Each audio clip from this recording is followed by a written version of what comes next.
मंच पर उपस्थित हमारे सबके लोकप्रिय लीडर अरविंद केजरीवाल जी और उनकी पूरी टीम, मैं कहूँगा हम सब टीम केजरीवाल हैं।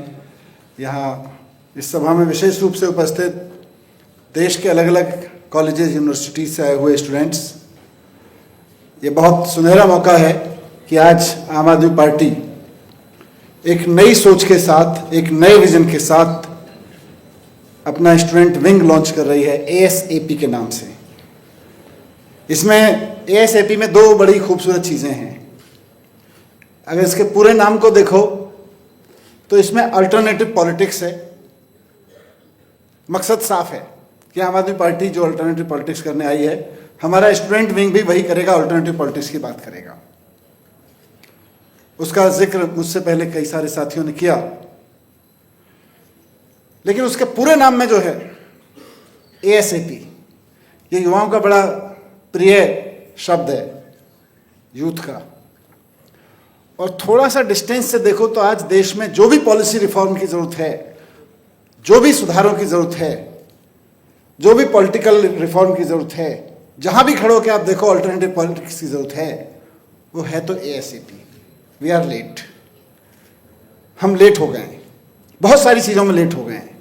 अरविंद जी हमेशा कहते हैं कि यार ऐसा कैसे हो गया कि आजादी के 75 साल तक किसी एक राज्य में एक भी सरकार ऐसी नहीं हुई, एक भी टर्म के लिए, जो केवल और केवल अपने आप को एजुकेशन में झोंक दे। ASAP, लेट हो गए। तो ASAP का नाम सिर्फ हमें थोड़ा ठंडे दिमाग से सोचेंगे तो अल्टरनेटिव पॉलिटिक्स के लिए हमेशा सोचने के लिए मजबूर करता रहेगा। लेकिन जब जब हम इस नाम को सोचेंगे, और खास तौर से मैं स्टूडेंट्स को कहना चाहता हूं, ये आपको बताएगा कि समय नहीं है, और समय वाकई नहीं है। एक ऐसे समय में जब दुनिया की बहुत सारे कंट्रीज, दुनिया के बहुत सारे देशों में आज नर्सरी KG के बच्चों को AI के माध्यम से 1-to-1 मार्किंग करके उनकी ग्रोथ देखी जा रही है, वैसे में हम, और बताइएगा अगर मैं गलत बोल रहा हूं, आप स्टूडेंट्स हैं आज के दौर में, अभी थोड़े दिन पहले स्कूल से निकल के आए होंगे अधिकतर लोग। मैं कह रहा हूं कि जिस समय दुनिया के बहुत सारे देशों में नर्सरी KG तक की क्लास में लोग AI से 1-to-1 स्टूडेंट्स की मैपिंग और मार्किंग कर रहे हैं, वो क्या सीख रहा है, कैसे सीख रहा है, क्या नहीं सीख पा रहा है, क्या नहीं समझा पा रहे हैं हम उसको, उसकी ग्रोथ में कहाँ कमी रह जा रही है, 1-to-1 मार्किंग कर ले रहे हैं। वैसे में हम इंडिया में आज़ादी के 75 साल, 4 साल पहले हम मना चुके, उसमें उस समय में 11वीं और 12वीं के स्टूडेंट्स को स्कूलों में कंप्यूटर रख के बोल रहे हैं, जाके पूछो कि क्या सिखा रहे हैं, कि टाइपिंग सिखा रहे हैं, Ctrl+V और Ctrl+C सिखा रहे हैं। अभी तो समझ रहे हो मैं क्या बात कर रहा हूं? तो देर हो चुकी है बहुत। ASAP ये नाम हमको हमेशा याद दिलाएगा कि हमारे पास लीजर टाइम नहीं है, क्रांति करनी है। और क्रांति मुझे लगता है आम आदमी पार्टी की अभी तक की जर्नी में एक जो अचीवमेंट आम आदमी पार्टी की हुई है, जो आप सब लोगों के सहयोग से, जो साथी इधर खड़े हैं और जो मंच पे बैठे हैं, सबके सहयोग से, कि आम आदमी पार्टी इस देश में ऑल्टरनेटिव पॉलिटिक्स का एक नाम बन गई है। आज आप देश में शिक्षा की बात करो तो आम आदमी पार्टी का नाम आता है, आम आदमी पार्टी की बात करो तो शिक्षा का नाम आता है। ये एक ऑल्टरनेटिव पॉलिटिक्स हमने दी है। तो इसी को आगे बढ़ाते हुए आप सब लोग, जो खास तौर से स्टूडेंट लीडरशिप के हमारे लोग हैं, वो ASAP को उसी दिशा में लेके जाएंगे। निश्चित रूप से जैसा अनुराग ने कहा, एक विजन बहुत इंपॉर्टेंट है कि ASAP केवल और केवल आम आदमी पार्टी के चुनाव लड़ने वाले स्टूडेंट्स का एक विंग नहीं है। क्योंकि चुनाव लड़ने की हम बात करेंगे तो देश के 50,000 कॉलेजेस में से 8 करोड़ बच्चे पूरे आफ्टर स्कूल जो एजुकेशन देश में है, उसमें डिग्री, डिप्लोमा, ये सब लगा लो, लगभग 8 करोड़ बच्चे हैं, 8 करोड़ स्टूडेंट्स हैं आप लोग। 8 करोड़ स्टूडेंट्स में 50,000 अगर कॉलेजेस यूनिवर्सिटीज में मान लीजिए, केवल 5% में चुनाव लड़ने का काम होता है। वो तो लड़ेंगे ही, उसको नकारेंगे नहीं। मैं चाहूंगा कि एक दिन हर उस यूनिवर्सिटी से जहां चुनाव होता है, आम आदमी पार्टी के स्टूडेंट विंग का, ASAP का अध्यक्ष जीत के आए, सेक्रेटरी जीत के आए, वहां से टीम्स जीत के आए, वो भी करेंगे।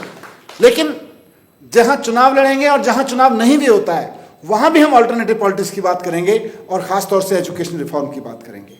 अनुराग ने बहुत अच्छे से मार्क किया, हम हर स्टूडेंट को, बात ये नहीं है कि जिसने पीली टी शर्ट पहन ली और जिसने कह दिया कि मैं एसीपी का मेंबर हूं, वो ही केवल और केवल ये करेगा। 8 करोड़ स्टूडेंट्स को, वैसे तो पूरे देश में अगर स्कूल और कॉलेज के लगा के देखेंगे तो 31 करोड़ स्टूडेंट्स हैं, पर 8 करोड़ खासतौर से कॉलेज वाले स्टूडेंट्स को, हायर एजुकेशन वाले स्टूडेंट्स को, 8 करोड़ स्टूडेंट्स को सोसाइटी के साथ सीधे कनेक्ट करना है, देश के साथ सीधे कनेक्ट करना है, एक एक के अंदर कूट कूट के देशभक्ति की भावना भरनी है। ये एएसएपी का काम है, ये काम आपके ऊपर है। आम आदमी पार्टी की पूरी लीडरशिप आपको इस रूप में देखेगी कि ये हमारा वो विंग है जो 8 करोड़ स्टूडेंट्स के बीच देशभक्ति की भावना, उनको देशभक्ति के काम में लगाने का काम करेगा। ये नंबर 2। और नंबर 3 जो विषय हमारे और यहाँ बैठे हुए सब लीडर्स के बहुत करीब है, एजुकेशन रिफॉर्म। हम सब लोग पार्टी के लेवल पर जहाँ जहाँ सरकारों में मौका मिलता है एजुकेशन रिफॉर्म करने की कोशिश कर रहे हैं, लेकिन पार्टियों और सरकारों का एजुकेशन रिफॉर्म की एक लिमिट है। असली रिफॉर्म आएगा आपके बीच से। आप सब वहीं हैंड्स ऑन कॉलेज में खड़े हुए लोग हो, आपको वहां खड़े होकर देखना पड़ेगा। और आप सब लोग हमसे ज्यादा हाईटेक हो, टेक्नोलॉजी सेवी हो, आपको यह देखना पड़ेगा कि स्टूडेंट्स को लेकर क्या कमी रह जा रही है एजुकेशन में। जैसा मैंने एक सिंपल उदाहरण दिया कि यहाँ धरती पे वो भी देश हैं जहाँ नर्सरी केजी में आज एआई की बात हो रही है, और वहीं हमारे जहाँ अभी 11वीं और 12वीं में केवल टाइपराइटर चलाना सिखाया जा रहा है, व्हाट्सएप खोल के, उसका वर्ड प्रोसेसर खोल के। तो इस सब को आपको आवाज़ उठाना पड़ेगा। आज नई एज का मैथमेटिक्स, नई एज की साइंस, नई एज की सोशल साइंस, नई एज के यूनिवर्सिटीज़ में लैंग्वेज पढ़ाने के क्या तौर तरीके दुनिया में अपने जा रहे हैं। आज बॉस्टन की किसी यूनिवर्सिटी में मैथमेटिक्स कैसे पढ़ाया जा रहा है, वो हमारी दिल्ली यूनिवर्सिटी में क्यों नहीं पढ़ाया जाना चाहिए, वो छत्तीसगढ़ की किसी यूनिवर्सिटी में क्यों नहीं पढ़ाया जाना चाहिए।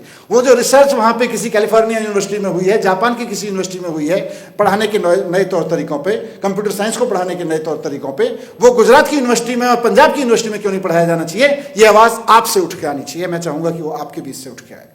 वो आप उठ के आएगी, फिर आम आदमी पार्टी भी फोर्स होगी, कांग्रेस और बीजेपी, अकाली वकाली सब फोर्स होंगे कि वो भी उसकी बात करेंगे। आप इस देश में एजुकेशन रिफॉर्म की पॉलिटिक्स करेंगे।